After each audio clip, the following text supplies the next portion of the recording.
Hi, everybody. I'm Doug Miles, along with Hall of Fame coach John Mackler here from the Ramble Press Box, as we saw another exciting football game tonight. Venice Indians defeating the Riverview Rams 20-19 in a big District 5A matchup tonight. And Coach, after last Friday's game at Southeast against Manatee, we didn't think we'd see quite as an exciting game again, but I think this one almost, if not, made the same type of excitement for tonight. It came very close because we saw two outstanding offenses with two outstanding running backs. Both of their running backs, Dillard, he scored 2 touchdowns. Johnny Evans for the Rams scored 2 touchdowns. They were exciting, good blocking, good offensive power that we saw with the running game. It made an enjoyable game to watch. Yeah, Danny Dillard, who came into tonight averaging just under 10 yards a carry. He scored a couple of touchdowns, like you mentioned, a 3-yarder in the first quarter, then a 30-yard great run in the third quarter to give Venice a 14-12 lead at that time. And then you mentioned Johnny Evans, who we saw in a spring game back in May here at the Ram Bowl. He had a 67-yard punt return for a touchdown. That was a thrilling run that gave this Ram Bowl crowd a lot to cheer about at that point. Yeah, gave him the lead too. You put the ball in Johnny Evans' hands, and he's going to do something with it. He's going to make something happen. The return was a good example. Many times tonight, when he was running with the ball, he was bouncing off people. He was shuffling down the line, finding the hole.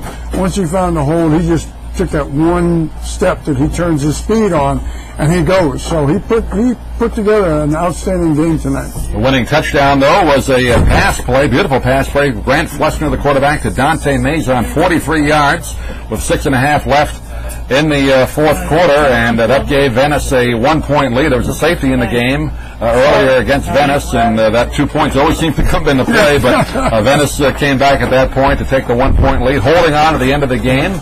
A roughing the kicker penalty hurt Riverview's chance to get the ball back late in the fourth quarter with a chance perhaps to win it on a field goal at the end, but a good ball game nonetheless, as Venice now raises their record to 3-1 on the year, and now Riverview drops to 2-1. Yeah, I think on that last touchdown for Venice, I think Coach Sprague is going to be talking to that defender, because all he tried to do was try to bounce him out of bounds, and he just bounced right off and ran down the sideline. You got to wrap those receivers up, regardless of whether you think they're going to catch the ball or not. You got to get your arms around those guys and bring them down. And the ball would have been down there, it might have been a different ball game at that point. But because of not trying to wrap him up, they got the touchdown, and that was the winning score.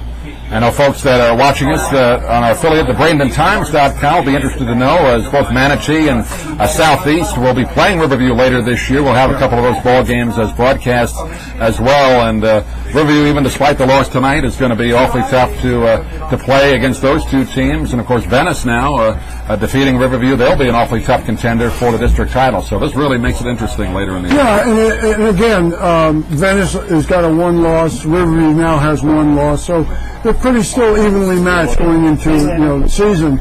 So we'll just have to see how the outcome of this comes out. But I mean, I would not even discard Riverview at all, because they are going to go through this season winning a lot of games. And the way the Indians played tonight, they're going to do the same thing. They may be meeting up again at the end of the year. We don't know. Time, we never know. So that'll be great to watch for. And next Friday night we'll be at Tornado Alley, as these same Riverview Rams will take on Booker. It's going to be an angry Ram team coming in there next Friday night. Yeah, I don't know. Booker's got some talent out there, and we may be a little partial in this too, because Booker High School is a Millionaire's home field. That's right. But it's going to be a game. I hope that it's not a blowout, but I know the Rams are going to go in there looking for blood. Final score once again from the Ram Bowl tonight. The Venice Indians 20 and the Riverview Rams 19. For Coach John Mackler, I'm Doug Miles saying thanks for watching. We'll see you again next week.